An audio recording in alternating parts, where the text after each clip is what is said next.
Muy buenas tardes, tengan todas y todos ustedes. ¿Cómo están? Mi nombre es Juan Abelardo Hernández Franco. Bienvenidos a este diplomado en Lógica Jurídica Electoral. Hoy nos toca abordar el tema del taller de formalización y razonamiento lógico. Y en particular vamos a dedicarle un tiempo en especial a los diagramas de Venn. Me acompaña en la moderación y soporte técnico la licenciada Evelyn Tenorio Telles. Buenas tardes, Evelyn. Y bueno, pues comenzaremos esta tarde con este tema. Ustedes deben de recordar o deben de saber que el trabajo de la lógica o la función de la lógica es servir de lenguaje de control para verificar los razonamientos que desarrollamos de una manera, muchas gracias, buenas tardes, que estamos desarrollando de alguna manera práctica para resolver algunos asuntos. Tal como se los estaba señalando, la lógica es un lenguaje de control. Si ustedes me permiten, voy a ir aterrizando estos aspectos con una presentación que tengo aquí a la mano. Recuerden ustedes que la lógica y la lógica jurídica en particular forma parte del conjunto de elementos que ayudan a la argumentación. La argumentación es la justificación del razonamiento que hace el operador jurídico o el operador jurisdiccional. Por favor, si hay algo que no se entienda o que voy demasiado rápido, por favor deténganme y con todo gusto voy aclarando aspectos de lo que se vaya desarrollando en esta sesión. La lógica, entonces, ayuda a justificar y a avalar que lo que estamos pensando sea ordenado, correcto, adecuado, que tenga un sentido, que sea coherente y también verificar la congruencia. Ahorita vamos a platicar sobre esos aspectos. Y decimos que forma parte de este proyecto de la argumentación en cuanto que ayuda a verificar los datos. En el esquema de la argumentación de Stephen Toulmin, la lógica se encuentra dentro del esquema de la razón que fundamenta, dentro de las herramientas humanísticas que echa mano el derecho o la argumentación para avalar que lo que pretendemos sea adecuado y proporcionado y pertinente a lo que queremos resolver. Entonces, esto es el carácter esencial que tiene la lógica. Servir como lenguaje de control que permita revisar la estructura coherente de un razonamiento jurídico. Esta foto que ustedes están viendo aquí forma parte de una anécdota que les quiero platicar. Aquí están Robert Alexy y Martín Borowski en el año 2014 en el entonces Instituto de la Judicatura Federal, hoy creo que se llama Escuela Judicial Federal.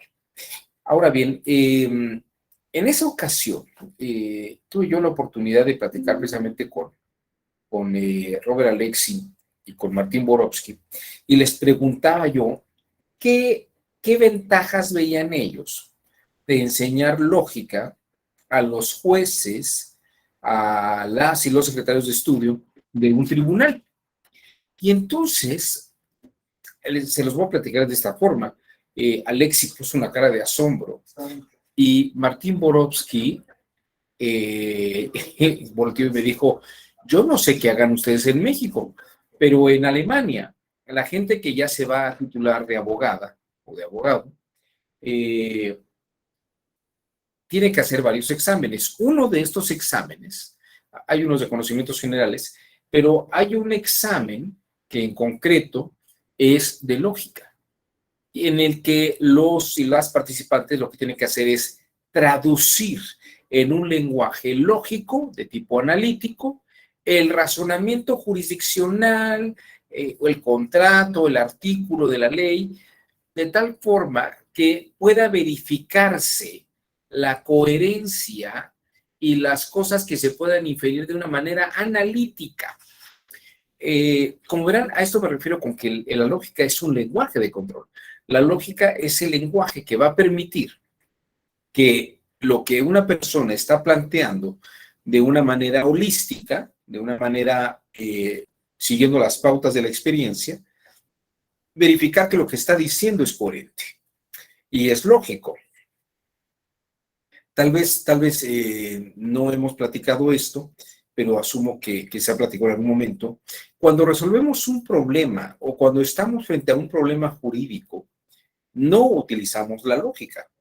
Utilizamos pautas de experiencia, sentido común, atajos heurísticos. Utilizamos una serie de fórmulas de experiencia acumulada, a partir de las cuales, pues, arrojamos hipótesis o conjeturas de resolución de unos asuntos y más o menos tratamos de justificarlos de una manera verosímil. Pero cuando traducimos estas ideas a un lenguaje analítico, como sería el lenguaje de la lógica, podemos verificar la coherencia lógica que tienen los elementos expuestos en una afirmación coloquial o en una expresión coloquial que estamos realizando. Y entonces sí utilizamos la lógica para verificar lo que estamos haciendo. No estamos todo el día haciendo el silogismo, ni estamos haciendo conjetura, inferencias lógicas. Hacemos propuestas de inferencias, pero no son propiamente inferencias lógicas. No sé si esta idea quede clara. Y es precisamente esto que es lo que vamos a platicar hoy. Para poder traducir esta afirmación a un lenguaje coloquial, lo que vamos a hacer es traducir a un lenguaje analítico formal. El razonamiento alfabetizado lo que nos dice es, trata de traducir lo que estás oyendo, hablado, o lo que alguien te está diciendo de alguna manera, o está escrito, pero está expresado narrativamente como si fuera algo hablado, para comprobar la correcta formulación del juicio de lo que se está diciendo. Debemos de traducir esas formulaciones a un lenguaje analítico. Y por medio de los modelos de la mente, que son estos modelos holísticos de inferencia de conjeturas y esto, que utilizamos a partir de nuestra experiencia acumulada, vamos a verificar si lo que estamos diciendo es adecuado y es coherente. Hans Kelsen tenía una gran fascinación por este señor que ven ustedes aquí, se llamaba Hermann Lotze, y la fascinación radicaba, por ejemplo, en su texto de lógica de 1874. Kelsen ni había nacido todavía en esa época, pero cuando crece y está en la escuela de Derecho, él lee a Hermann Lotze, que es un gran jurista lógico, o un lógico jurista de su época. Y él distingue lo que es el acto psíquico del contenido de pensamiento. El acto psíquico es el pensar un fenómeno, una conducta, una actuación, un evento, un robo, un homicidio, un fraude, una golpiza. El hecho psíquico es ver el fenómeno como está ocurriendo. Y de allí hay que traducirlo a categorías analíticas que incluso coincidan con los tipos jurídicos. Digamos que eso es lo que él llama el contenido del pensamiento. Entonces, el acto psíquico es el que tiene por objeto observar los hechos, comprenderlos con H, o sea, en las circunstancias, pero luego hay que crear un contenido de pensamiento de una manera analítica y hacer una traducción a un lenguaje lógico formal.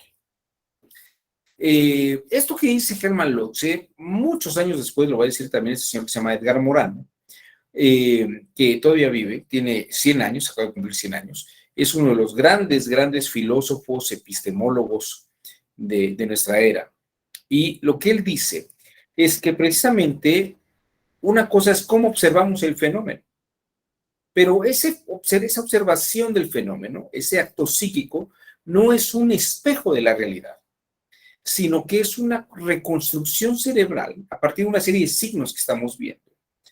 Y los captamos y los codificamos.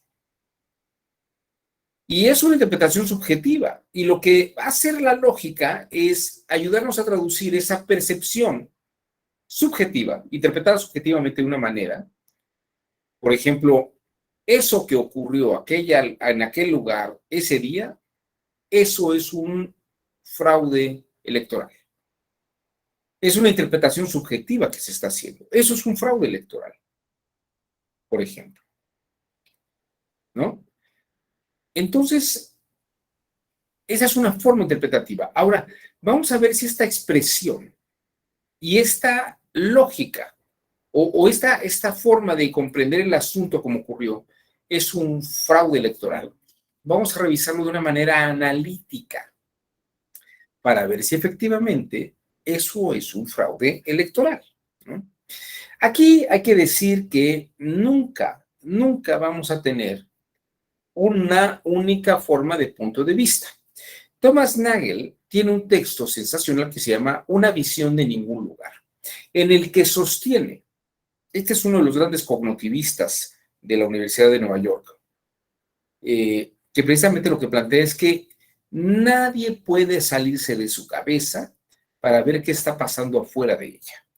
Y por eso dice, no existe una visión de ningún lugar. Todo el mundo ve las cosas desde su punto de vista. Por eso este gran lógico matemático llamado Wilhelm van Orman Quine, que está arriba a la izquierda, dice que debemos de abandonar la idea de que en todos los casos será posible conocer la verdad objetiva de los hechos de un asunto, porque todo el mundo ve las cosas desde distintas perspectivas, desde distintos ángulos. Ahora, lo que está en juego no es la subjetividad del asunto. Podemos llegar a una objetividad si la mecánica de hechos coincide con la exposición del planteamiento jurídico, pero además responde a una formalización analítica lógica. Por eso tenemos que formalizar todo nuestro razonamiento al campo de la lógica. Esta distinción entre el acto psíquico y el acto del contenido analítico lo explica muy bien Lev Vygotsky, este psicólogo soviético, en su texto Pensamiento y lenguaje. Dice, el pensamiento no coincide directamente con la expresión verbal. Es decir, lo que hablamos no coincide directamente con lo que pensamos. El pensamiento no está compuesto de unidades separadas como sucede al lenguaje. No tengo sujeto, verbo y predicado. Yo veo un fenómeno aconteciendo, ¿no? Yo estoy tomando la taza de café, que la tomo en un plato que veo blanco y una taza blanca. Pero fíjense, esta forma narrativa va separando las cosas. Dice Vygotsky, si quiero comunicar el pensamiento, hoy he visto cómo un niño con blusa azul y descalzo corría por la calle, dice Vygotsky, no veo separado al niño, ni veo separado la blusa, ni el color azul, y que no lleva zapatos y corre, ¿no? Es lo mismo, ustedes ven todo el fenómeno de la taza con el plato y el café que estoy tomando aquí, ¿no? No veo el café por separado, ni la taza, ni lo blanco, o sea, todo lo veo. No puedo separar la idea de lo blanco de la taza y del plato, ¿no? Por eso dice Vygotsky, nuestra experiencia psíquica, nuestra percepción psíquica no es igual a la percepción del lenguaje o nuestra expresión a través del lenguaje. El pensamiento representa siempre un todo más extenso y voluminoso. Cuando entendemos un asunto jurídico, lo vemos como una totalidad. Y luego, a la hora de poder justificar por qué el razonamiento que estamos señalando de cómo debe resolverse el planteamiento jurídico de tal o cual manera, requiere esta distinción analítica a detalle que se lleva a través del lenguaje, ¿no? Y claro, esto ocurre cuando la traducción pasa a una formulación tan básica como sujeto, verbo y predicado, ¿no? Dice Vygotsky, la linealidad y el mantenimiento de una secuencia típica se trata de una característica inherente a las estructuras de todas las gramáticas conocidas. Es decir, todos los lenguajes tienen sujeto, verbo y predicado, ¿no? La mayor parte de las gramáticas naturales coinciden y facilitan esta tarea, ¿no? Con las formas gramaticales y lexicales se ligan frases utilizando adverbios temporales, como entonces y después, y una serie de cosas. Ahora, ¿cómo ocurre esto en el campo del derecho? Pues hay que trasladar estas formas narrativas a un lenguaje analítico. ¿Cómo se logra esto? ¿Cómo se logra esto? Vamos a saltarnos esta parte para ir adentrándonos. Precisamente lo que necesitamos es hacer una traducción de lenguaje coloquial a un lenguaje analítico. A un lenguaje analítico. Déjenme ponerles un ejemplo. Déjenme ponerlo por acá.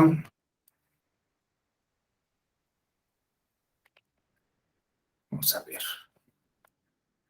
No sé si hasta aquí, a ver, en lo que voy abriendo esta presentación, ¿alguien tiene alguna pregunta o alguna duda? A ver.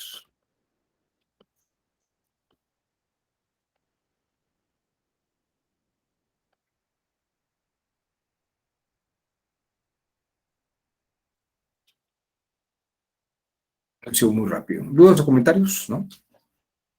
¿Usted, Jesús Ibáñez, no tiene dudas? Qué bueno. A ver, Erika, permítame apagar la cámara con todo gusto. Bueno.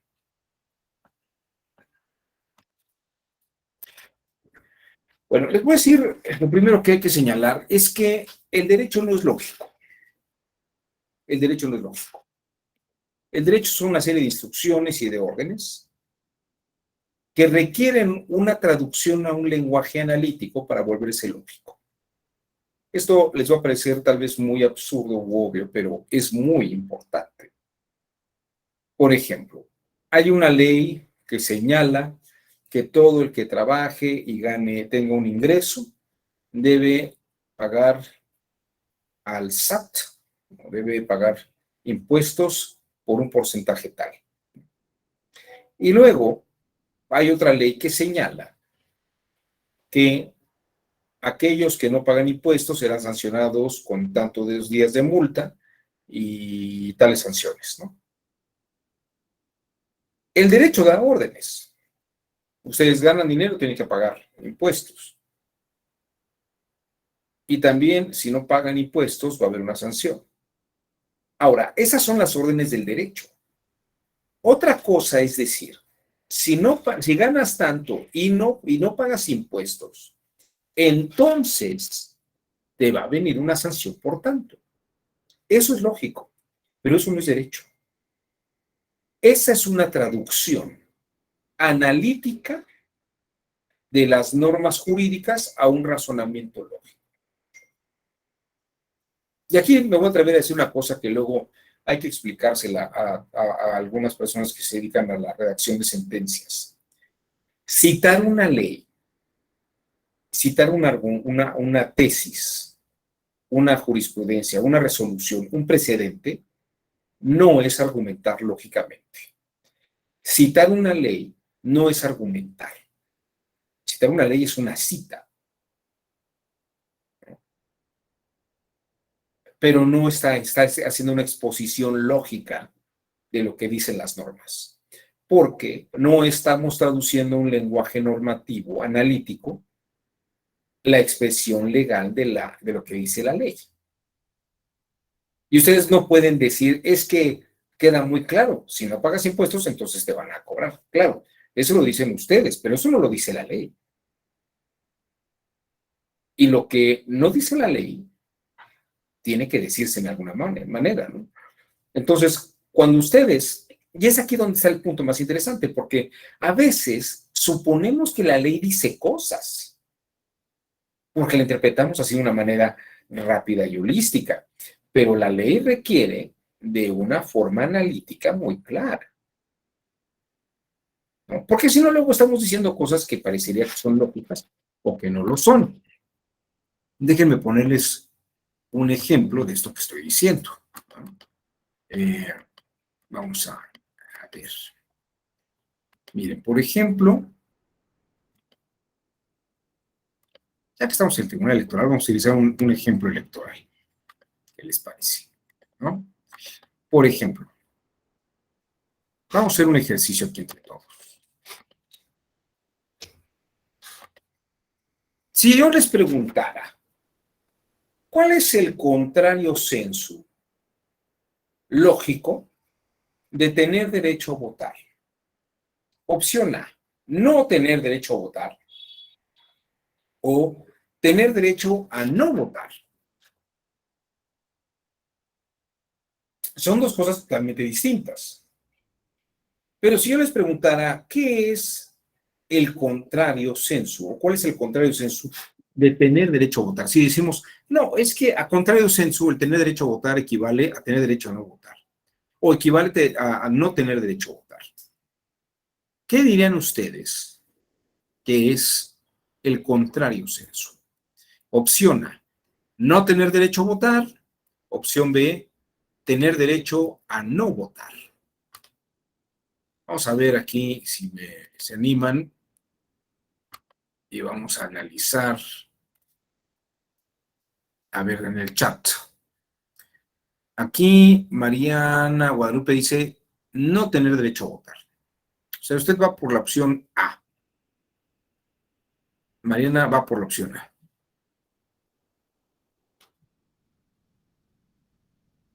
Eso es lo que dice la ley. Todo el mundo tiene derecho a votar. Votar es una obligación y todo el mundo tiene derecho a votar. Derecho a no votar. A ver.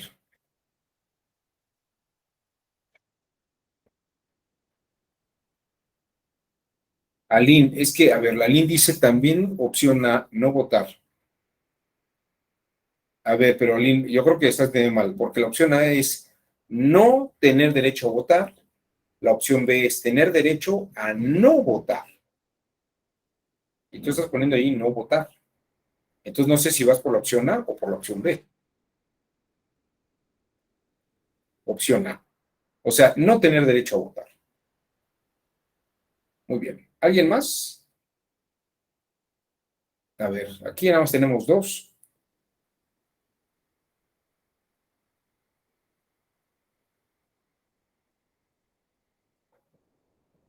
Creo que esto ya lo había explicado en algún lugar, pero luego es interesante ver.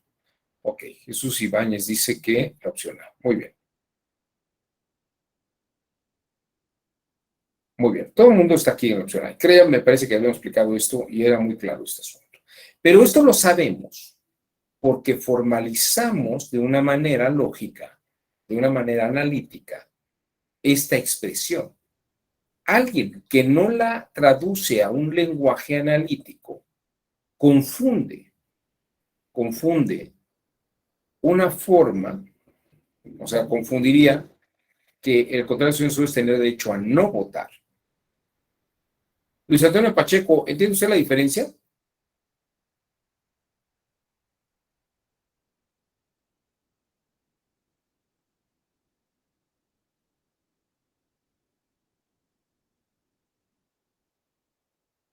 No lo escucho. Y no sé si no lo escucho porque tengo apagado el micrófono, sí. No ve usted la diferencia, Luis Antonio, entre no tener derecho a votar y tener derecho a no votar.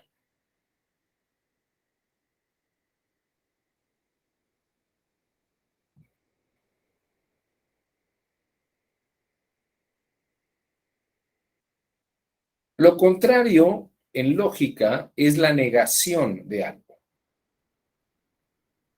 En lógica, la formalización de una afirmación es su negación cuando usted busca el contrario. Pero tiene que quedar muy clara cuál es la expresión. Tener derecho a votar. ¿Qué es lo contrario a tener derecho a votar? Tiene que negar la expresión completa. No tener derecho a votar. Porque si usted dice tener derecho a no votar, estaría usted hablando de otra cosa totalmente distinta. A ver, aquí Mariana Guadalupe dice, la diferencia sería en el caso de la opción A es una prohibición y la opción B sería la facultad de no hacer algo. A ver, ¿es correcto? Mire usted, Mariana Guadalupe, en la opción B, tener derecho a no votar es precisamente la facultad de poder no votar. Pero solamente me voy a quedar ahorita con esa parte, Mariana. Poder no votar, dígame una cosa, tener derecho a no votar es igual que abstenerse de votar. Y aquí, claro que no es igual, Erika. Y precisamente aquí es lo que Joel está diciendo. Votar es una obligación. Por lo tanto, no podría haber una ley a contrario sensu que le diera derecho a no votar. En todo caso, la persona tiene la obligación y el deber de votar, tiene el derecho y la obligación de votar. Ahora, si no va a votar, no está ejerciendo su derecho, pero no ejercer el derecho no es igual a tener derecho a no votar. ¿De acuerdo?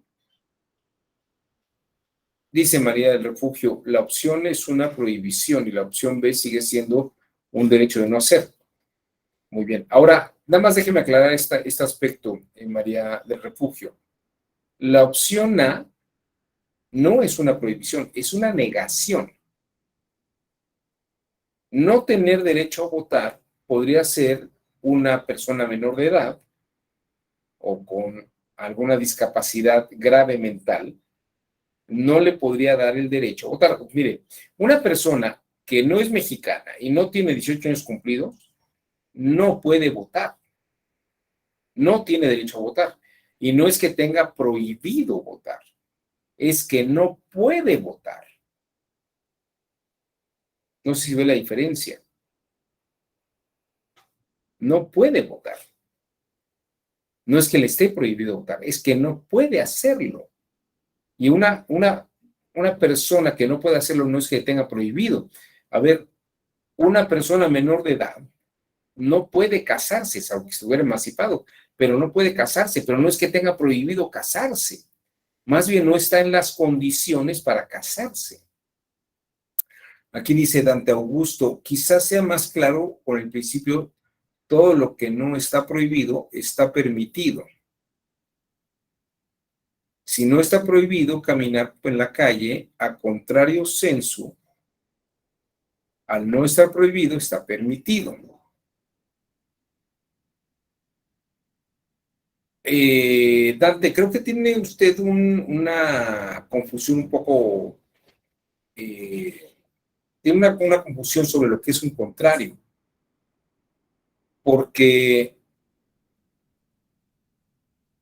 el hecho de que no esté prohibido caminar es que usted pueda caminar.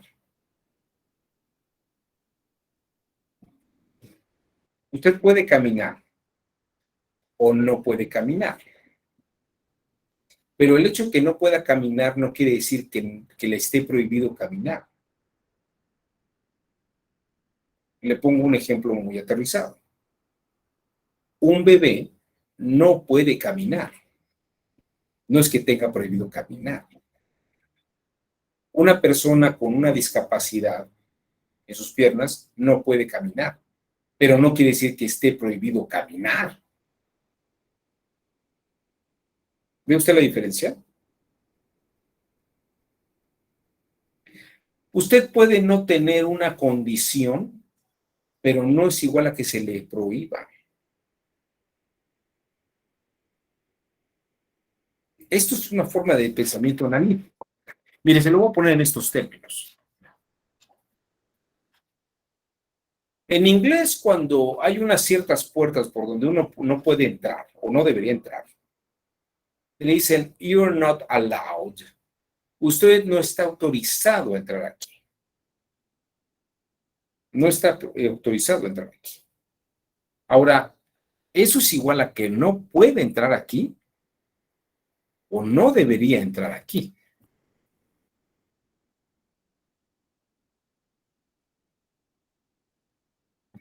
Déjenme hacerles una precisión que tal vez pueda ser mucho más clara. No sé si aquí platicamos sobre qué es lo contrario a la claustrofobia. No hemos platicado sobre eso aquí, ¿no? María Refugio, ¿usted nos acuerda que hablábamos de qué es lo contrario a la claustrofobia? A ver, yo creo que con ese ejemplo puede ser muy claro todo lo que vamos a platicar hoy. Déjeme ponerle una lámina que creo que nos va a permitir entender todo esto.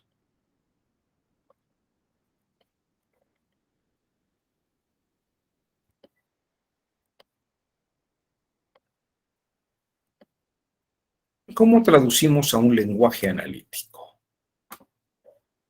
Bueno, miren.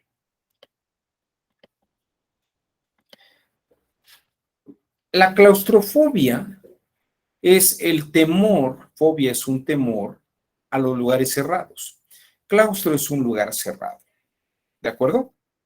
Claustro es un lugar cerrado y la fobia es el temor. Cuando yo les preguntara, o si les pregunto, ¿qué es lo contrario a la claustrofobia? Hay algunas personas que podrían responderme, claustrofilia. Filia es el gusto por los lugares cerrados, claustro. Filia es el gusto por los lugares cerrados. Hay otros que contestan agorafobia, temor a los lugares abiertos.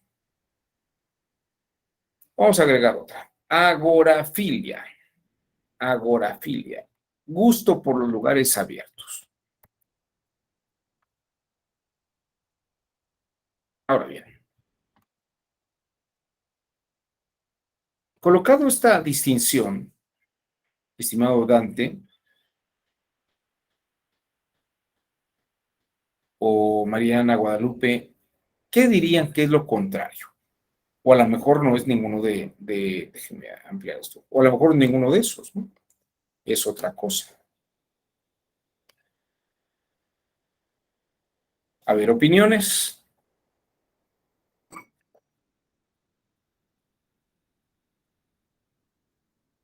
¿Qué es lo contrario a la claustrofobia?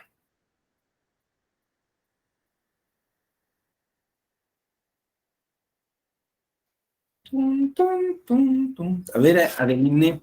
Mariana Guadalupe dice, considero que lo contrario a la claustrofobia sería la ausencia de la misma. Entonces, ¿cómo decimos, Mariana? ¿Ausencia de claustrofobia? Joel López dice claustrofilia. ¿Por qué dice usted claustrofilia, Joel? ¿Qué lo lleva a esa conclusión? Pienso yo, buenas tardes, doctor, saludos. Me parece que dice contrario sensu, el sentido contrario a la claustrofobia sería el que le gusta la estar encerrado, no tiene ninguna fobia a ese tipo de eventos o de actos. Ok. Muchas gracias, Joel. Bueno, déjenme mostrarles lo siguiente. En el razonamiento clásico, y que además es raíz del razonamiento analítico, lo contrario es la negación de algo. Tan elemental como, ¿qué es lo contrario a ser? No ser. No es ser fantasma, no es ser Gasparín, no es ser transparente. Lo contrario a ser es no ser. O estamos vivos o no estamos vivos. En matemáticas, en el lenguaje analítico, decimos que algo es P o es no P. De un lado de las ecuaciones es X, del otro lado de las ecuaciones es no X. Lewis Carroll, que era un gran profesor de lógica, autor de Alicia en el País de las Maravillas, decía, de los 365 días del año, uno es el día de tu cumpleaños. ¿De qué son días los otros 364 días? Son días de no cumpleaños. Son días de no cumpleaños. Es decir, no se cumple años ese día, ¿no? La negación es el contrario de algo. Por eso, en nuestro lenguaje, cuando queremos negar algo, le agregamos un prefijo. Si algo es constitucional, la negación de lo constitucional es lo inconstitucional. Ese in es negación de lo constitucional. Si alguien jura y luego se echa para atrás, jurar, la negación de jurar es abjurar. Y estas palabras ocurren en otros idiomas, por ejemplo, something, que es algo, alguna cosa, lo contrario sería negar eso, no think, no hay cosa. O cuando decimos ver, sin, o algo que no podemos ver, es un sin. En alemán, wissen und wissen. Esos prefijos es igual a agregarle esta forma negativa que está delante de la P o de la X en el álgebra. En materia jurídica, en un proceso, Lo que debemos determinar es si hay responsabilidad o no hay responsabilidad. Si una persona es culpable o no culpable. Fíjense que es muy importante. No decimos si es culpable o inocente, porque en un proceso jurisdiccional, la inocencia siempre se presume y no está en juego. En el proceso jurisdiccional, vemos si la persona es culpable o no culpable, si hay responsabilidad o no hay responsabilidad. Pero el hecho de que no sea responsable no quiere decir que sea inocente. La inocencia siempre se presume. Entonces, fíjense que estamos traduciendo a un lenguaje analítico una situación de facto.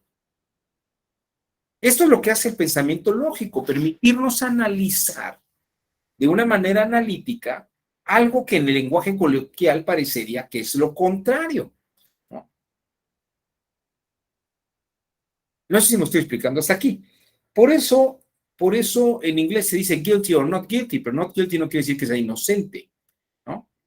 Una persona es culpable o no es culpable, es responsable o no es responsabilidad. Ahora, la inocencia siempre se presume. Si esto queda claro, yo creo que ahora se podrá entender por qué la idea de Mariana Guadalupe es precisamente lógicamente correcta frente a un razonamiento de algunas otras compañeras y compañeros. Porque se los voy a poner en este sentido. Uno tiene fiebre o no tiene fiebre. Uno tiene diarrea o no tiene diarrea. Uno tiene sueño o no tiene sueño. Pero el hecho de que yo no tenga sueño no quiere decir que tenga dolor de cabeza, ni que tenga insomnio, ni que tenga algo. O sea, no tener sueño no es igual a insomnio, ¿no?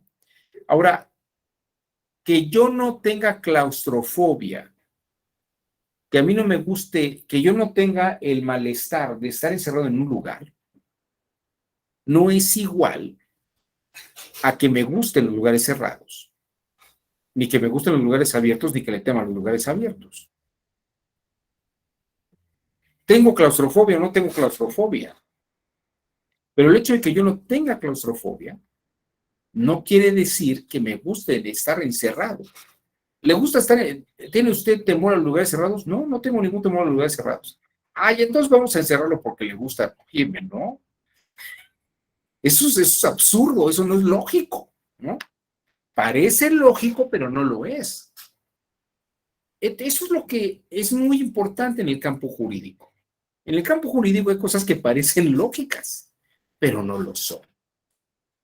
¿Sí me voy explicando? Es decir, si yo digo, es que yo no tengo claustrofobia, pues a contrario sensu quiere decir que le gusta que lo encierren, ¿no? No, perdónenme, no es cierto. Entonces el tema de los lugares abiertos, pues tampoco. Entonces le gustan los lugares abiertos, pues cuando voy a algunos sí, pero no quiere decir que se infiera por lógica el que yo no tenga claustrofobia, que me gusten todas esas otras cosas o que le tema a esas otras cosas. No sé si voy quedando claro hasta aquí. El lenguaje analítico traduce una expresión de una manera coloquial a un lenguaje analítico. Y en el lenguaje analítico podemos darnos cuenta de este tipo de cosas. Por ejemplo, les voy a hacer una distinción importante, porque seguramente ustedes podrían pensar que lo contrario, así como lo dijo Dante hace rato, que lo contrario a poder caminar es tener prohibido caminar. Lo contrario no es un antónimo. El antónimo es una cosa distinta a un contrario. Miren, aquí tienen ustedes un vaso de agua. Y les podría decir que el antónimo de lleno es vacío. Y el antónimo de vacío es lleno. Ahora bien, les voy a hacer esta pregunta. ¿El vaso que ven ustedes allí está lleno? A ver qué ponen ustedes en el chat.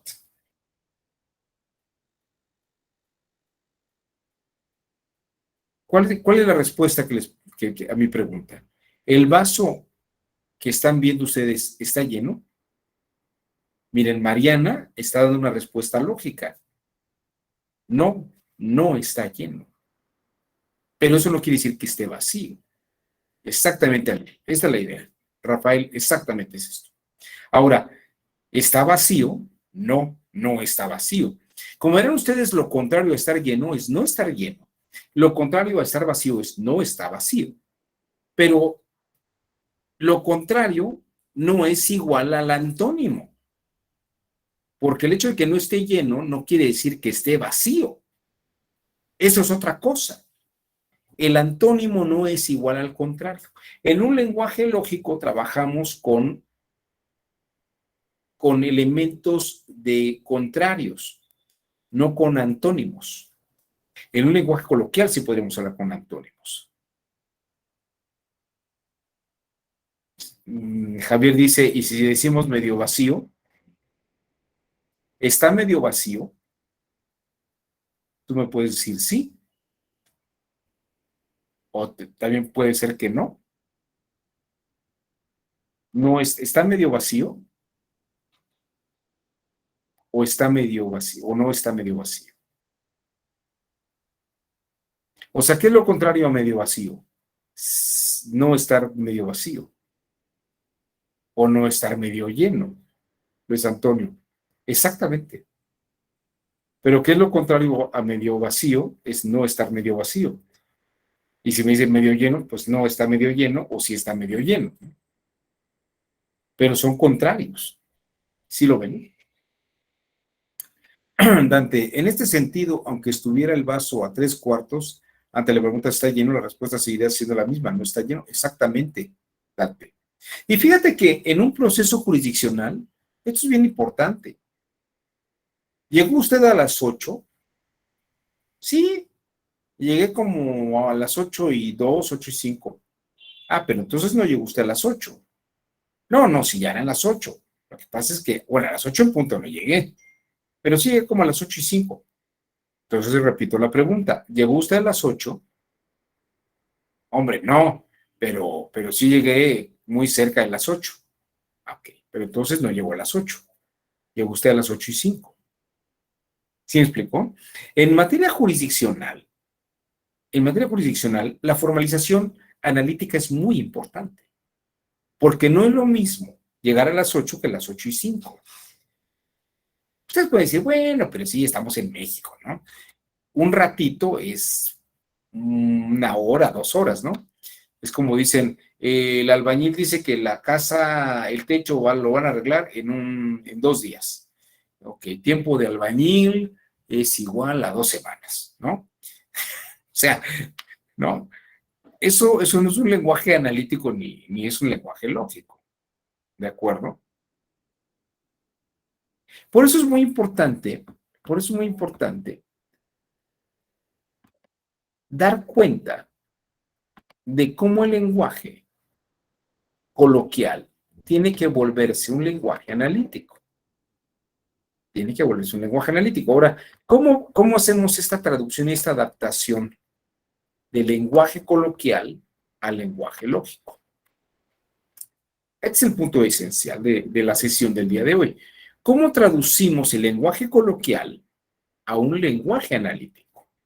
Porque en el lenguaje analítico podemos verificarlo con lógica, ver que sí es válido y ver que no es válido, ¿no? En el lenguaje lógico estas son las partes analíticas.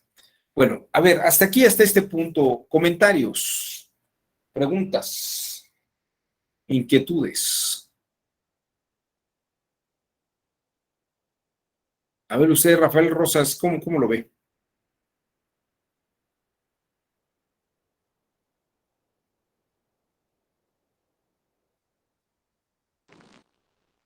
Bueno, sí, me digo. Perfectamente. Bueno, estaba escribiendo sobre el chat. Algún caso precisamente muy parecido a las palabras, a los estados que nos dice sobre claustrofobia. Todo depende también de la perspectiva que se ve o tratar de hacia dónde vamos. Me vino al caso una vez dando clase, andábamos dando clases sobre valores y veíamos contrarios a algunos valores. Respeto, ¿cuál es lo contrario a respeto, no? Responsable y lo contrario a responsable.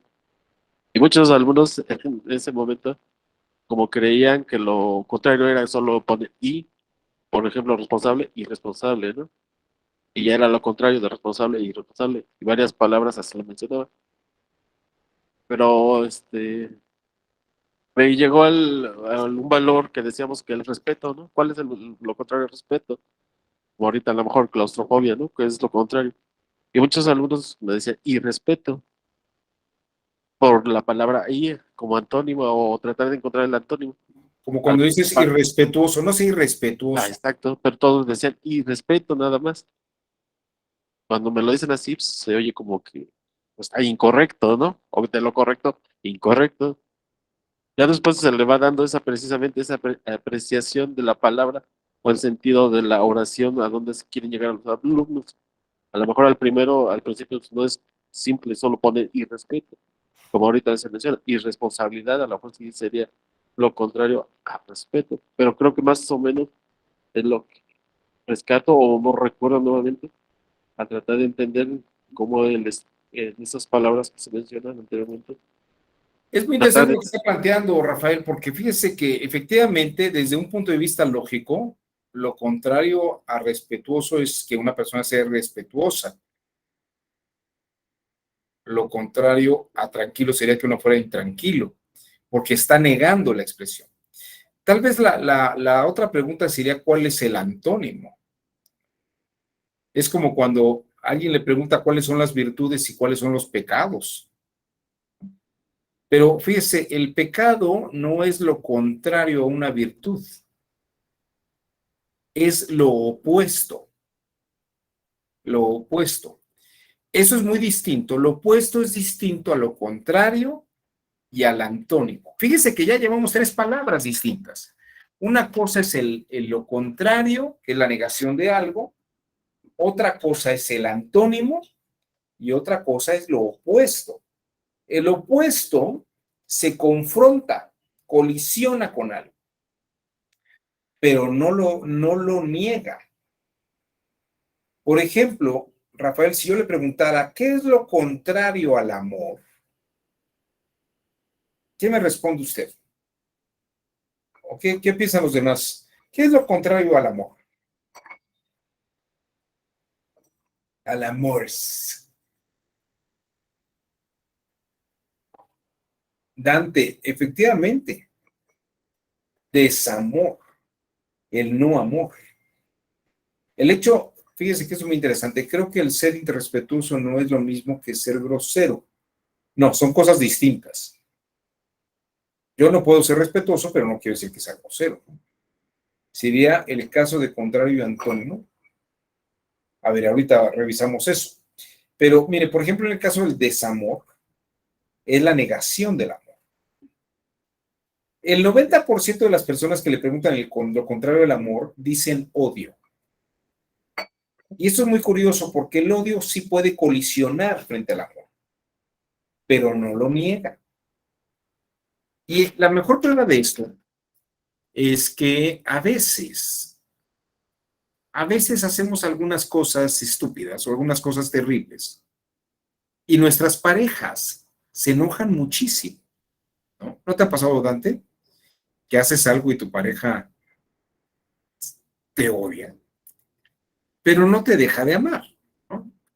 O sea, te odia por lo que has hecho, pero no te deja de amar. El problema es cuando te dejan de amar. El odio colisiona, pero no deja uno de amar. Nuestras parejas no dejan de amarnos. Nos pueden odiar, nos dejan de hablar y nos gritan, nos dicen de cosas, pero no quiere decir que nos dejen de amar. Porque lo que se opone, lo que es opuesto, no necesariamente es contrario. Contrario es la negación de algo. Analíticamente lo contrario es negar algo. El opuesto colisiona y confronta, pero no niega. Y el antónimo es el extremo de aquello otro, como vacío y lleno, o como grande y pequeño. Hombre, yo mido 1,67. ¿Soy grande? No. Ay, entonces eres un enano. No, no soy grande, pero no soy enano. O sea, no soy un pequeño, ¿no? Eso es lógico.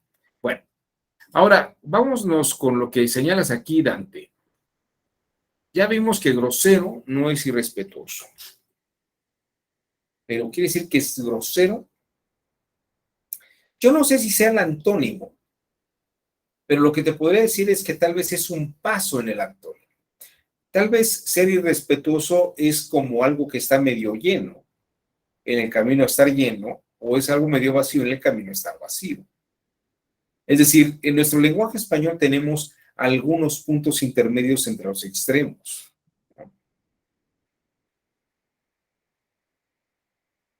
Porque además grosero no es tampoco ser violento.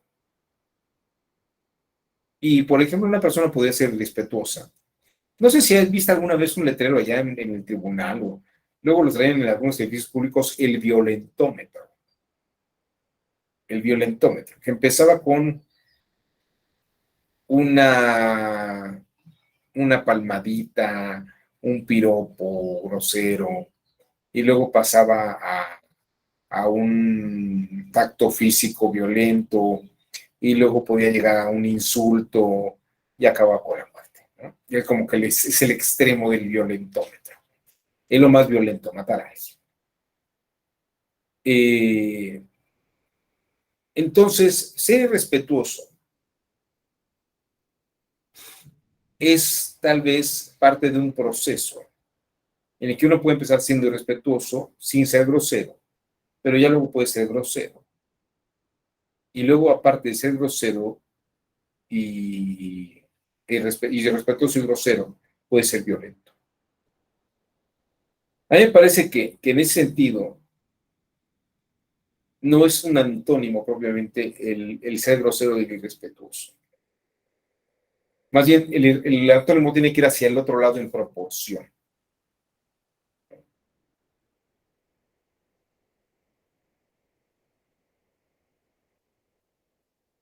Ser grosero no es igual a ser amable. O sea, no es el antónimo. Vamos a pensar en el antónimo. ¿Es usted amable? Si soy amable, o no soy amable, pero no quiere decir que sea grosero, ¿no? ¿Es irrespetuoso? No, simplemente no es amable. No te saludo con cortesía, ni digo nada por el estilo. Pero el hecho de que yo no te salude, no quiere decir que estoy siendo irrespetuoso. O sea, o que digas, ay, qué majadero, lo estoy saludando y no me contesta.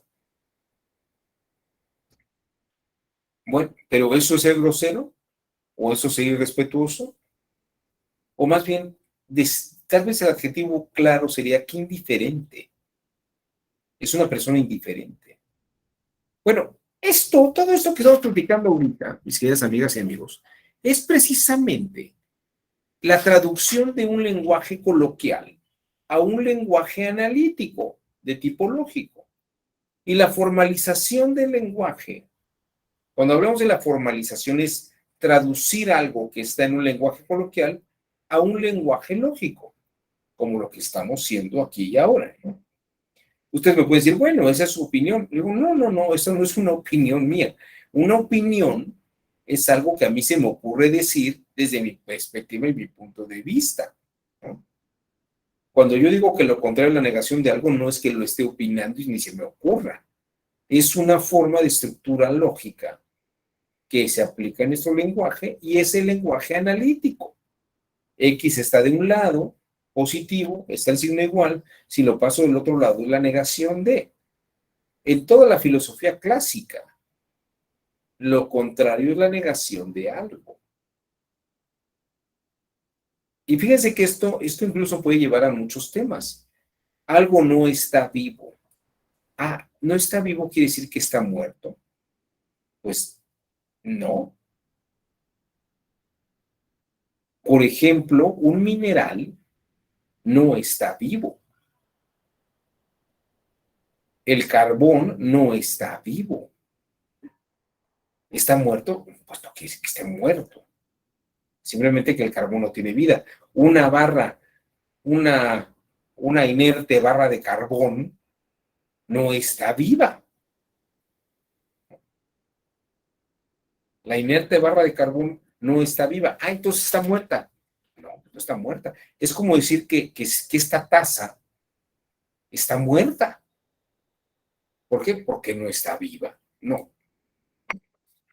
El lenguaje analítico evita que nuestra mente se desparrame por esas fórmulas que de pronto van pasando, ¿no? ¿Qué es lo contrario de tener derecho al voto? No tener derecho al voto. Oiga, pero yo no fui a votar. Ah, usted no ejerció su derecho al voto.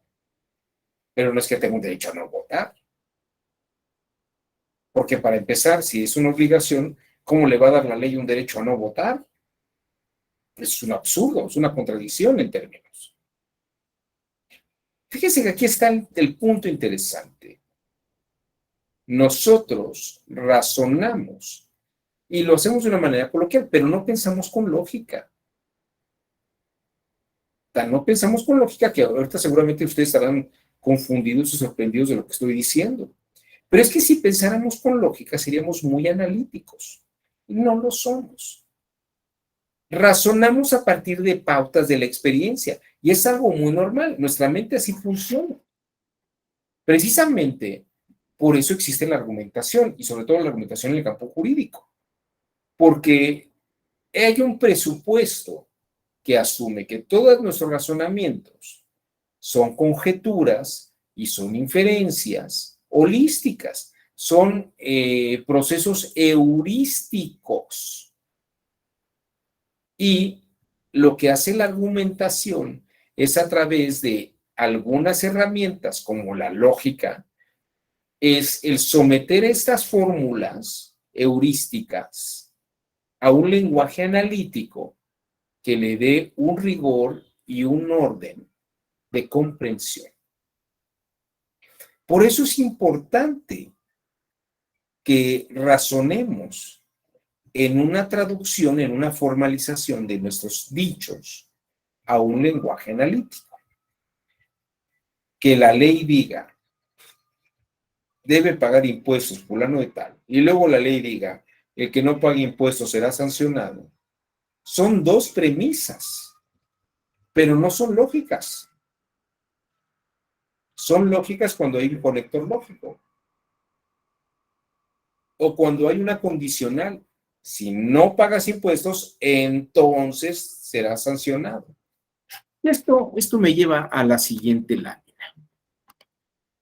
Y además, el que dice esto, pues no soy yo, es el mismísimo Hans Kelsen.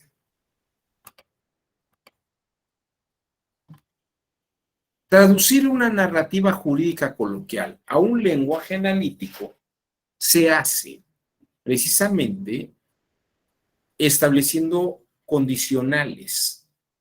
La norma del derecho, o lo que aquí se llama una Rechtsnorm, la norma del derecho, son simples enunciados de la ley. Paga impuestos. Otra norma dice, hay sanción para el que no paga impuestos. Pero esa norma de derecho, cuando la trasladamos a una forma de condicional, sí, que la condicional es si algo, entonces otra cosa. Si hay algo, entonces otra cosa. Sí, entonces, si A, entonces B, ¿no? Vamos a decirlo así. Esa norma jurídica o norma legal se convierte en una proposición jurídica.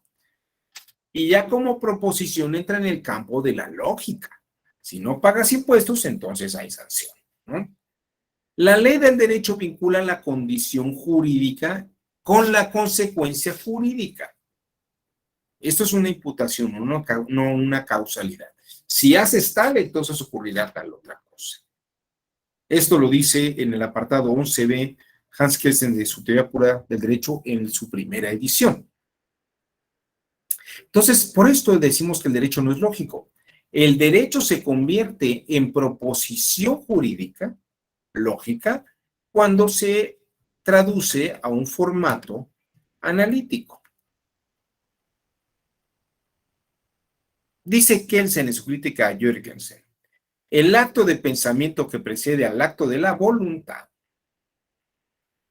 o sea, el que decide algo jurídicamente, no hace que el sentido del acto de la voluntad sea verdadera o falsa. Que yo quiera que yo quiera cobrar una deuda o no cobrar una deuda no hace que la proposición sea verdadera o falsa. No se puede decir que una norma, a pesar del acto de pensamiento que se precede al acto de la voluntad, que sea verdadero o falso. Por esto, dice Kelsen, los principios lógicos de no contradicción y de inferencia no pueden ser aplicados, o por lo menos no directamente a las normas, sino que tienen que ser traducidos de norma de derecho a una proposición jurídica, de una Rechtsnorm a una Rechtssatz. Norma es norma, Satz es frase o proposición.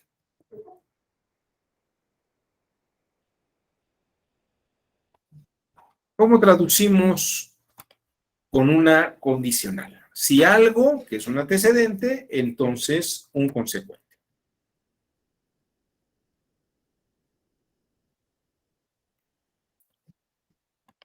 ¿Comentarios hasta aquí?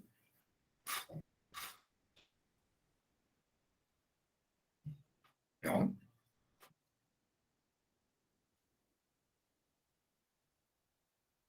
¿Ya habían contemplado todo esto? ¿Todas estas posibilidades? No, ¿verdad? Entonces es que no. Porque no pensamos de una manera lógica. Lo interesante es cuando empezamos a razonar las cosas de una manera analítica. Y es interesante porque luego dejamos de asumir ciertas cosas, ¿no? Bueno, ¿todo acto tiene consecuencias? Todo, Javier, todo acto tiene consecuencias. Por supuesto. Hasta no hacer es un acto y va a tener sus consecuencias. Déjenme decirles algo que decía Leibniz, que era un gran jurista y además el padre del cálculo infinitesimal. Dice, todo razonamiento jurídico se puede traducir a una condicional. Si algo, entonces otra cosa. Todo razonamiento, toda norma jurídica, toda exposición del derecho se puede traducir a una Rechtssatz, a una proposición jurídica que pueda ser analizada de una manera lógica, analítica. Bueno, Dante dice aquí, entonces el lenguaje analítico, el no hacer en sí, no es lo mismo que la omisión, el no hacer. Vamos a explicar esto, estimado Dante, vamos a explicar estos lenguajes lógicos y vamos a hacerlo, pero vamos a dejar un breve receso de unos 5 minutos, ¿no? Para que se me refresquen, porque vamos a entrar en lo que diría Beto el Boticario, el momento chingüengüenchón, ¿no? El momento quítate, quítate, que ahí te voy. O sea, vamos a entrar al corazón de la sesión. Vamos a ver cómo formalizamos una situación jurídica y vamos a analizar algunas cosas como no tener derecho y una prohibición. Pero vamos a hacerlo. Miren, mi reloj dice que son las 6:08, entonces nos vemos a las 6:15 o 6:13, vamos a 6:15 nos vemos de regreso. ¿Les parece?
Bueno, muy bien.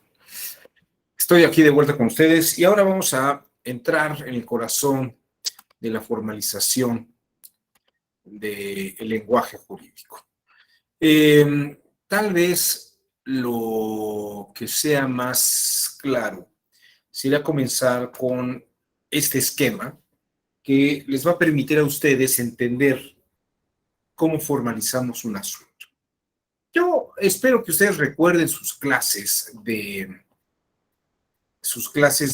formalización, digo, de matemáticas básicas. Vamos a ver.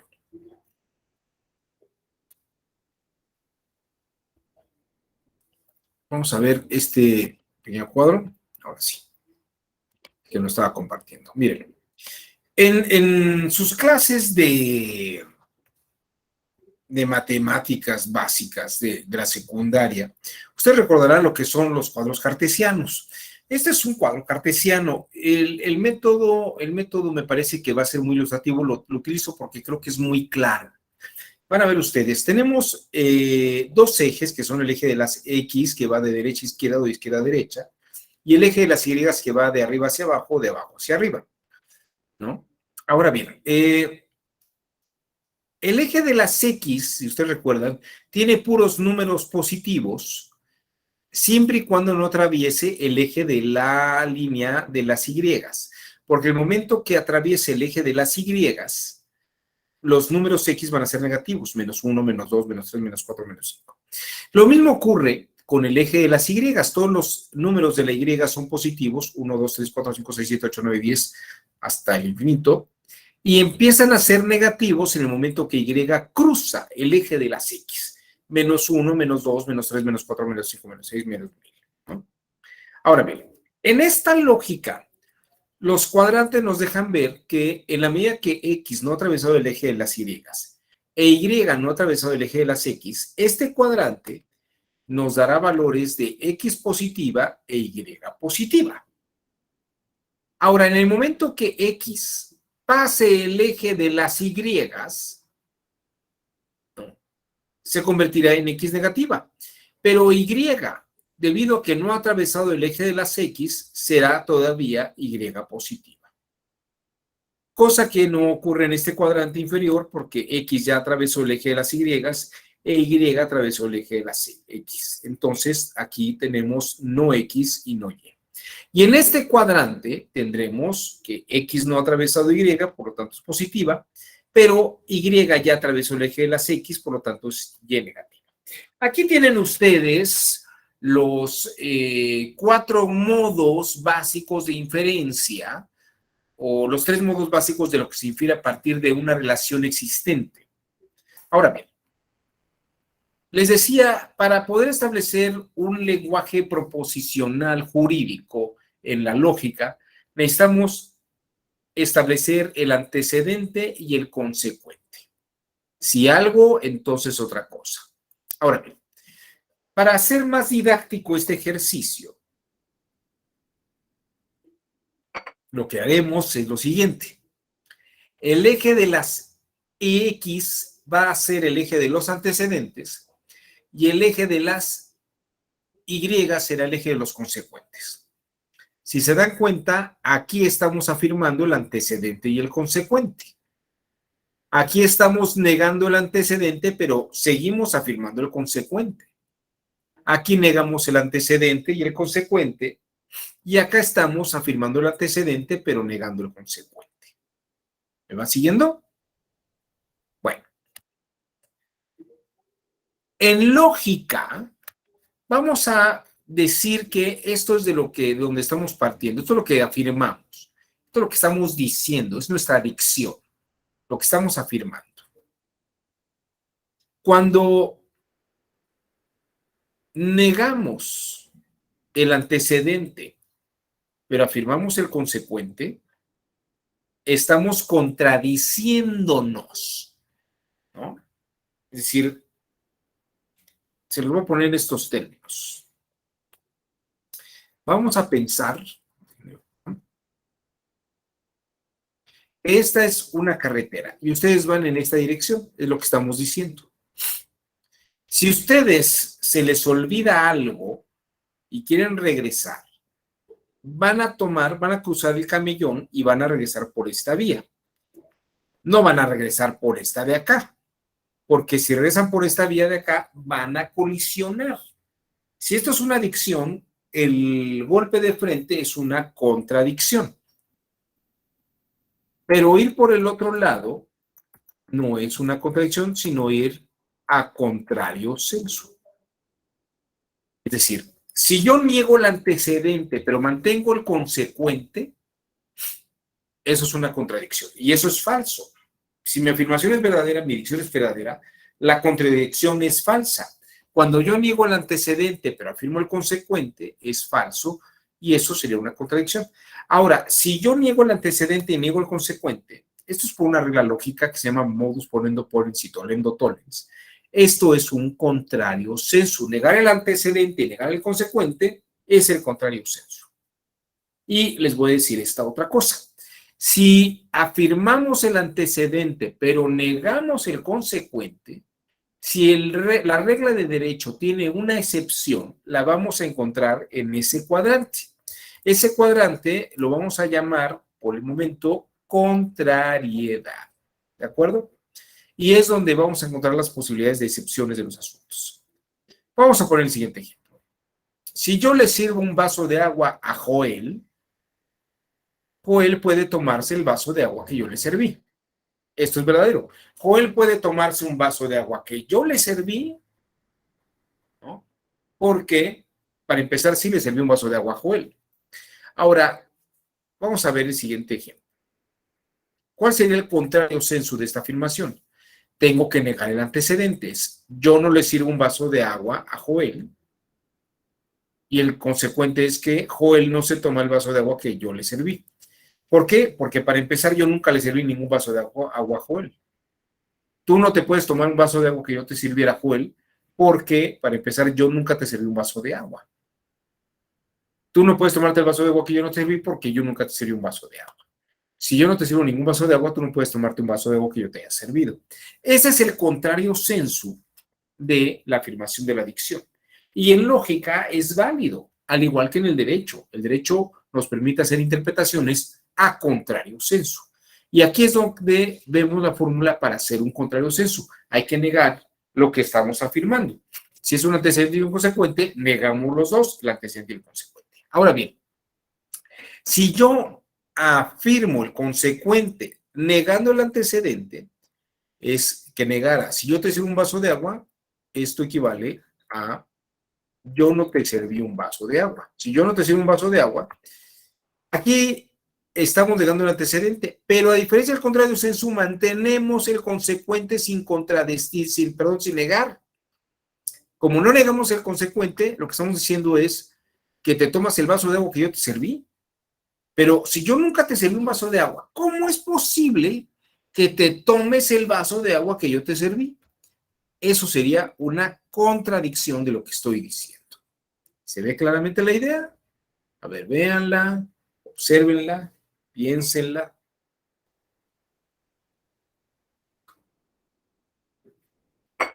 ¿Sí? ¿No? Bueno, vámonos a la contrariedad. La contrariedad lo que dice es que puedo afirmar el antecedente. Yo te voy a servir un vaso de agua, Joel, pero tú puedes ser que no te tomes el vaso de agua que yo te serví. ¿Y es posible? Pues claro que es posible. No tenías sed o no querías tomar algo que yo te sirviera, ¿no? Puede ser que yo te haya servido un vaso de agua y tú no te lo tomes. Esto sería una contrariedad. Yo estaría terriblemente contrariado si eso fuera posible, si eso fuera a pasar, ¿no? Ahí tienen ustedes lo que se llama el cuadro de inferencias lógicas mediante un lenguaje analítico, que es el trasladar una afirmación a un lenguaje, a una proposición jurídica.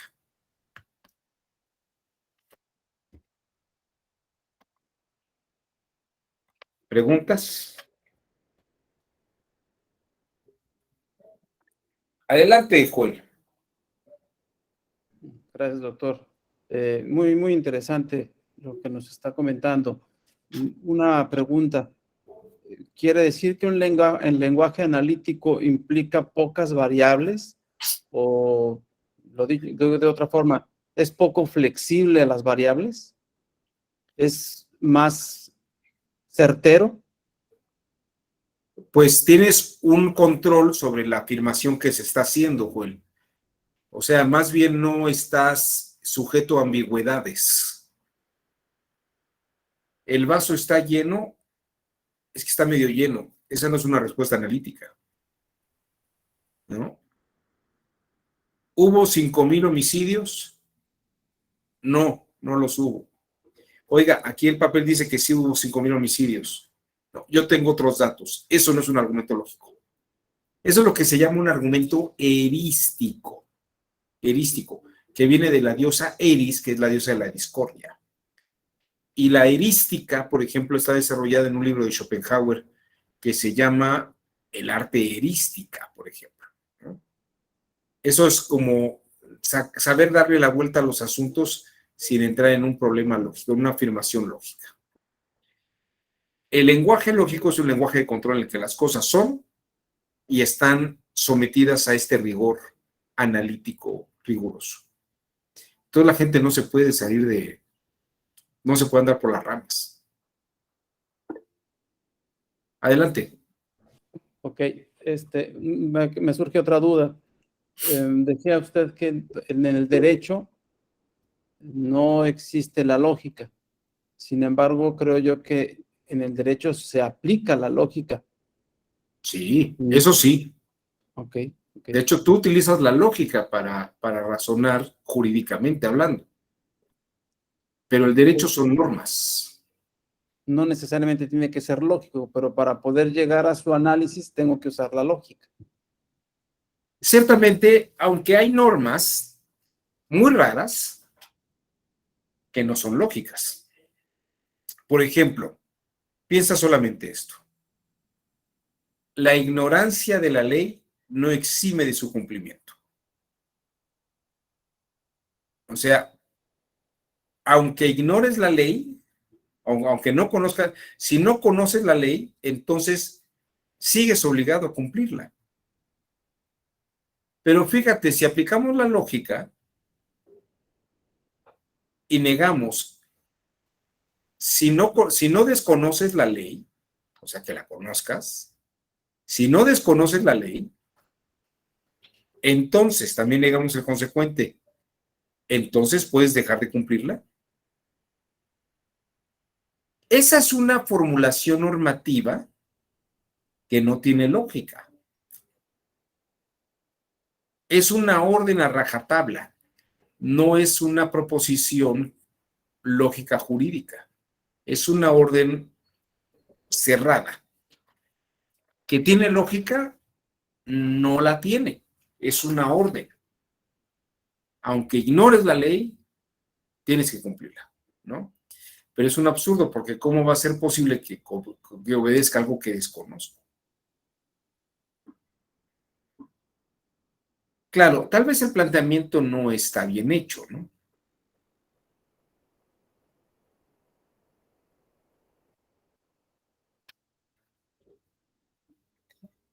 Porque la ley se aplica, la conozcas o no la conozcas, y de hecho es como decirle al mundo, aunque ustedes no conozcan los códigos ni las leyes, se les va a aplicar, ¿no? Pero pues esto sería una proposición de lo que llamamos una lógica epistemológica, ¿no? Si yo sé algo, entonces lo tengo que obedecer.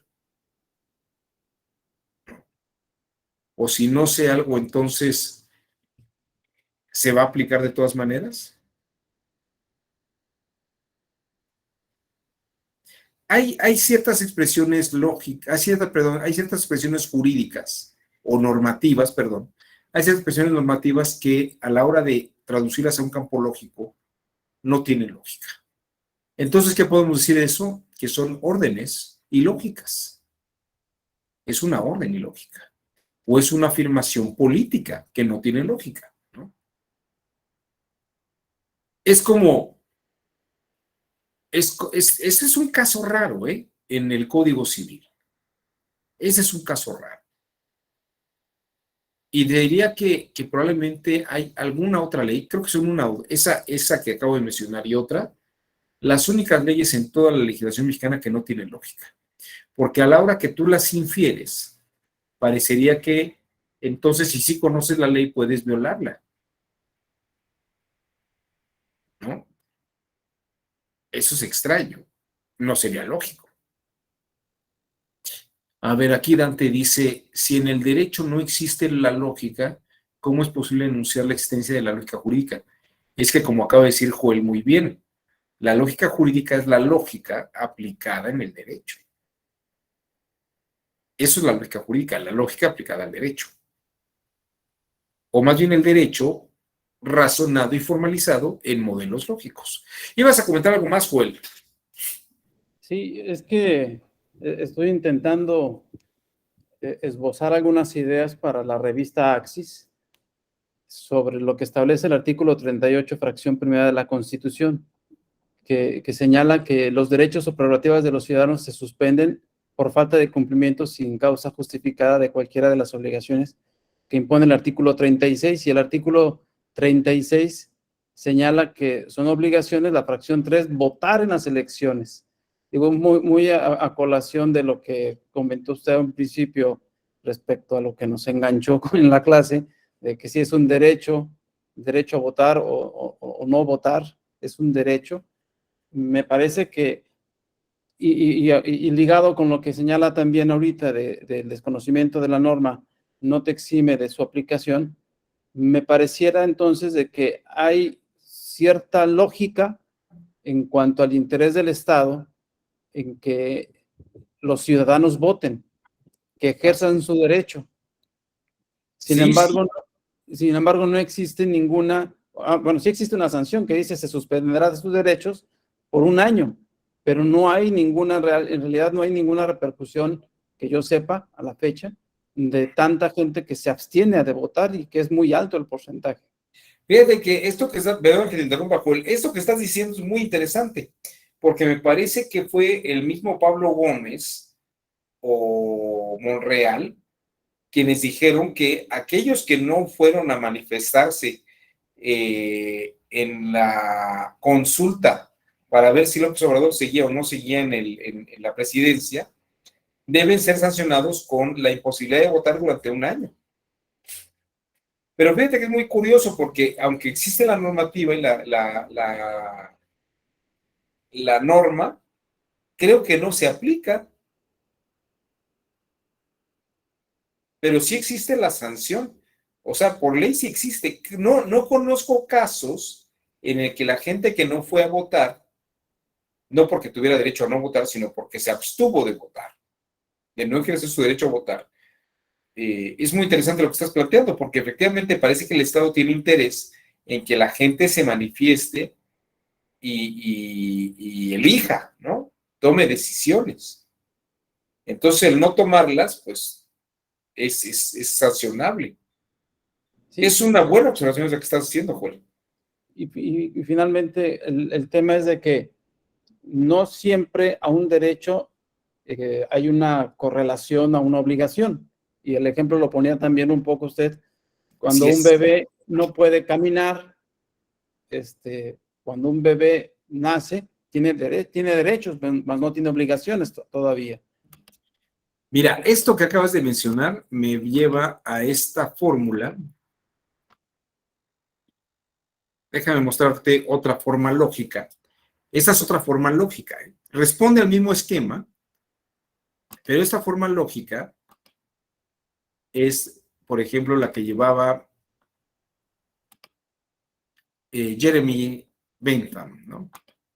Jeremy Bentham es este jurista inglés. Si te fijas, también tiene esta lógica de cuadrantes, pero fíjate que él razona de esta otra manera.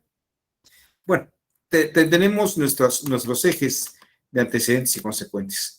Antecedente y consecuente, negar el antecedente y consecuente. Aquí negamos el antecedente y el consecuente, y aquí afirmamos el antecedente, pero negamos el consecuente. Es exactamente igual el parámetro.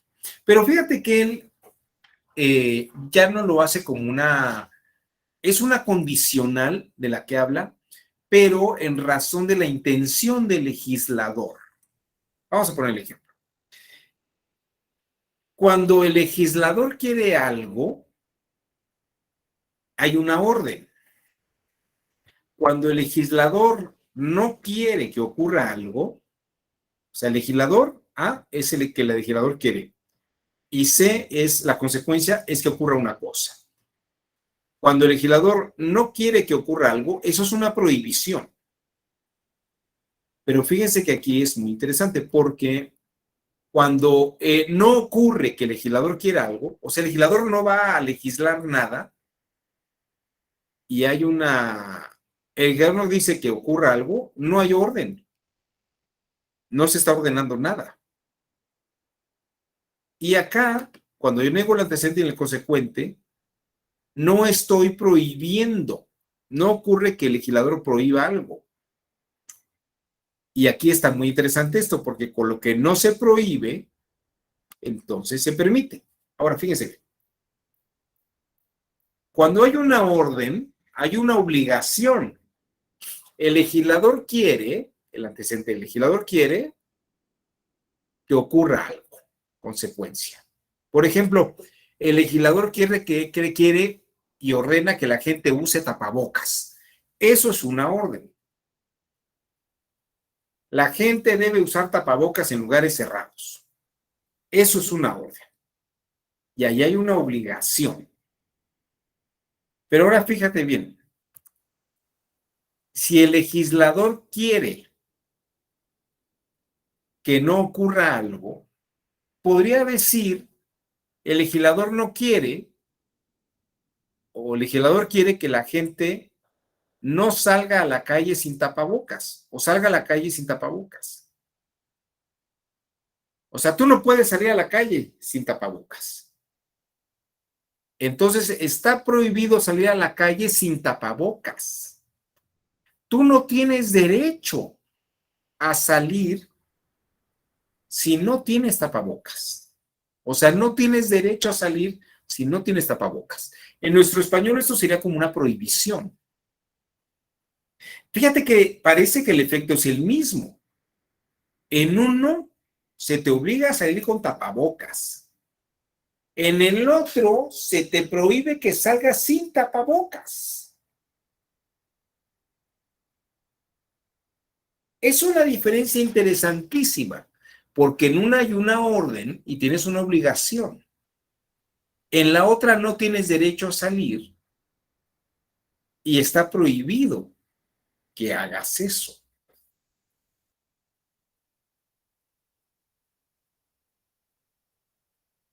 Cuando no hay orden, pues no hay orden.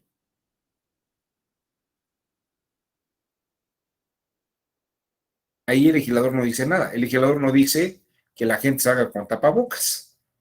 No hay una orden.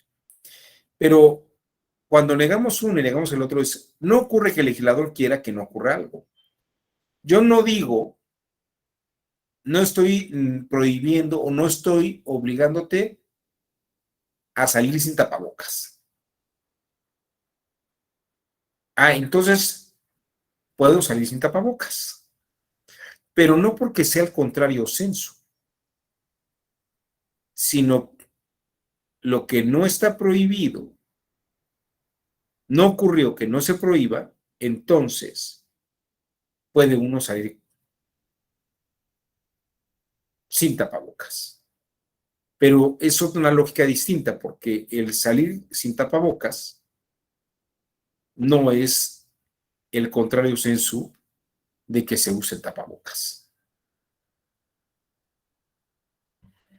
Estoy negando el antecedente y el consecuente, pero no porque sea el contrario sensu, sino porque es una orden y lo otro es una prohibición. Perdón, no es una prohibición. Y en el caso de la prohibición, uno no tiene derecho. Pero es una prohibición en la que no tienes el derecho a salir sin tapabocas.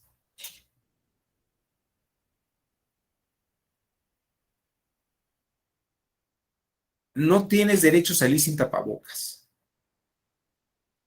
Pero también podemos decir que es distinto a que está prohibido salir sin tapabocas. Pero son dos cosas distintas.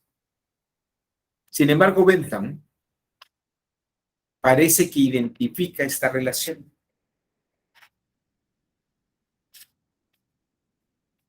En ninguno de los dos casos vas a poder salir a la calle sin el tapabocas.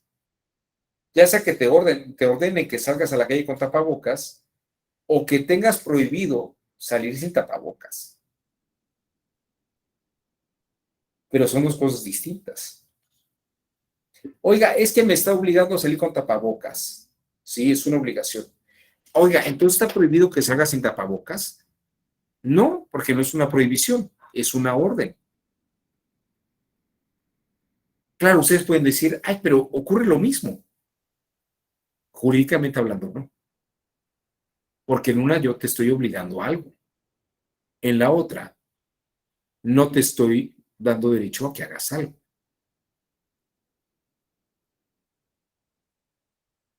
Es una diferencia sutil pero sustancial.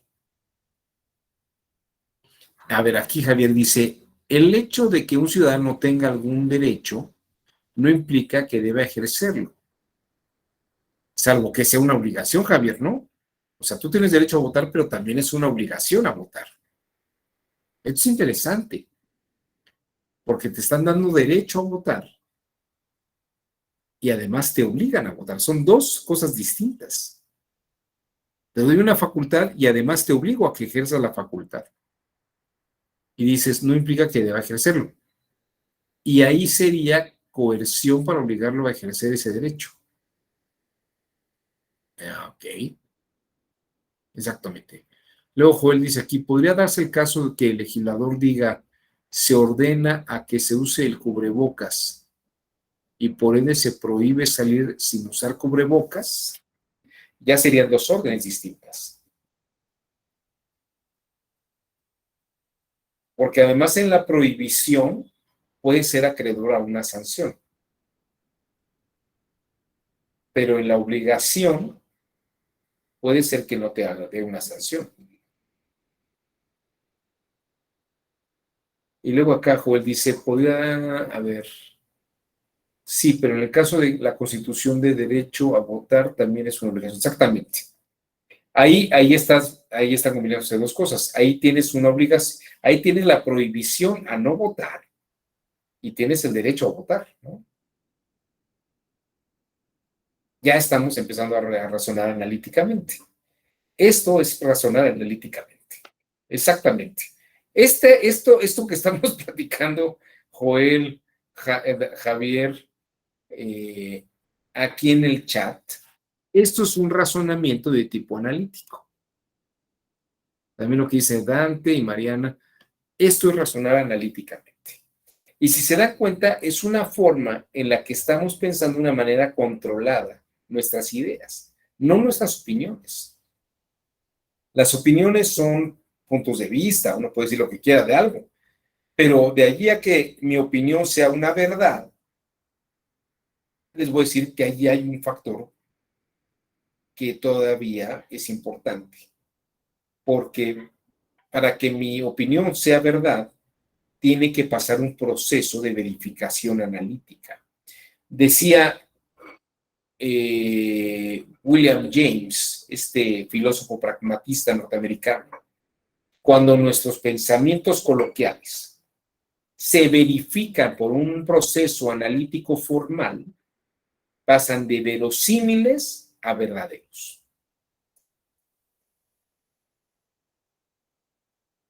Y entonces una opinión podría volverse una verdad, porque la verdad está sometida en un lenguaje analítico formal.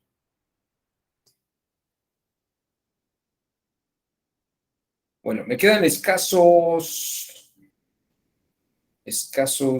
7 minutos. Porque tengo que terminar el 10 para las 7. Opiniones, comentarios para terminar la sesión del día de hoy. Tenemos todavía algunas cosas. Por ejemplo, Bueno, esto que estamos haciendo es una formalización. La sesión del día de hoy incluso se llama formalización de diagramas de Venn. Pero como ustedes podrán ver, todavía no nos dio tiempo de ver los diagramas de Venn. Vamos a ver rápidamente el diagrama de Venn en estos 7 minutos que nos quedan. ¿Cómo funciona un diagrama de Venn? Bueno, ahorita vimos cómo puede haber una formalización a través de una condicional. Pero las matemáticas, la forma analítica, nos puede dar soluciones muy prácticas a situaciones concretas. Por ejemplo, una persona no experta en un lenguaje jurídico podría confundir, y de hecho ocurre esto muchas veces, podría confundir la incapacidad jurídica con la discapacidad jurídica.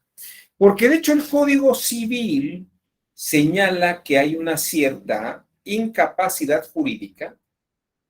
Una puede ser por ser menor de edad, pero la otra, el otro rubro, se puede dar porque haya una discapacidad mental grave, que precisamente le da a una persona un estatus de incapacidad jurídica.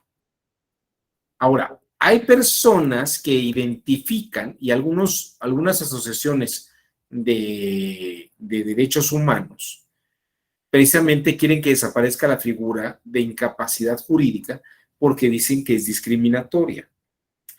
Pero vamos a dejar algo en claro.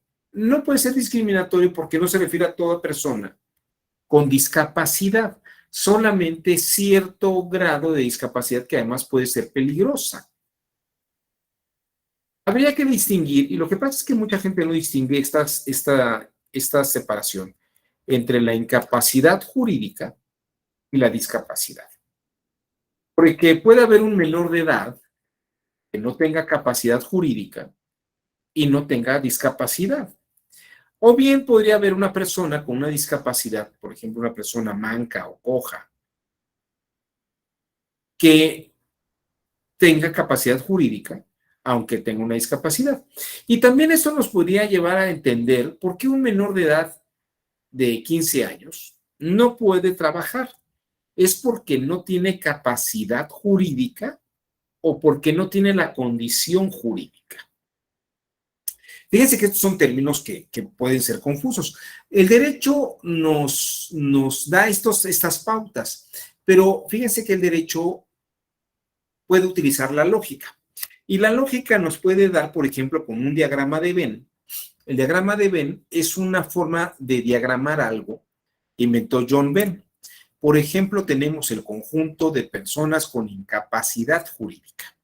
Por ejemplo, ahí hay menores de edad. Son personas que no tienen capacidad jurídica. Y puede haber otro conjunto de que sean personas con discapacidad, donde haya una persona adulta con alguna discapacidad como el no tener una pierna.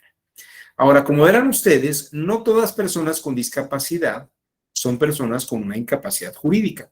Y no toda persona con una incapacidad jurídica quiere decir que tenga una discapacidad. Podemos tener personas con un síndrome de Asperger muy severo, que son personas con discapacidad, que tienen incapacidad jurídica. Y en ese caso, podemos decir que no toda incapacidad jurídica tiene una discapacidad y no toda discapacidad tiene una capacidad. Solamente algunos puntos de intersección. Puede haber personas que tengan nacionalidad norteamericana, unas que tengan nacionalidad mexicana, y, por ejemplo, si alguien quiere ocupar un cargo público de elección popular, el cargo público solamente se le permite, por ley, a aquellos mexicanos, aquí en México, aquellos mexicanos que tienen nacionalidad mexicana. No a personas de otra nacionalidad, como gente de los Estados Unidos, que quiere ocupar el cargo, no se permite, o bien a personas que tengan doble nacionalidad, que sería esta franja de aquí. Esta persona que tiene nacionalidad mexicana también tiene la nacionalidad norteamericana, puede tener este punto de intersección. Pero esta persona no puede ocupar el cargo público. Solamente puede ocupar el cargo público si tiene nacionalidad mexicana. Ahí tienen ustedes otra forma de formalizar una situación jurídica. Y esto nos puede ir dando claridad en las formas de relaciones de la ley. La lógica nos permite traducir en un lenguaje analítico situaciones normativas. De tal forma que si lo tenemos visualmente claro, con un modelo y un lenguaje de control como la lógica, podemos ver qué se puede inferir y qué no se puede inferir. Bueno, ahora sí me queda escaso un minuto. Comentarios antes de que nos vayamos. ¿Qué le ha parecido, Joel? Muy interesante, muy reflexivo, obviamente, y agradecido por la clase y a los compañeros que participaron. Muchas Yo también le gracias. agradezco a usted, Joel, y a todos los que participaron sus comentarios, porque eso enriquece mucho la sesión. Y agradezco los silencios que intercalaron algunas compañeras y algunos compañeros. Aquí dice Joel, sí, pero en el caso de la Constitución de Derecho de la Humanidad, en relación a lo que dice Javier, ya no hay nada más aquí. Bueno, pues fue un placer y todavía tenemos algunas sesiones en esta semana, ¿no? Hermosillo, muy hermoso Hermosillo. Ahí sí, saludos a Hermosillo, muy buena carne, a la que hay allá en Sonora, es maravilloso. Bueno, pues nos vemos en la siguiente sesión. Que tengan ustedes muy buena tarde y excelente semana. Nos vemos.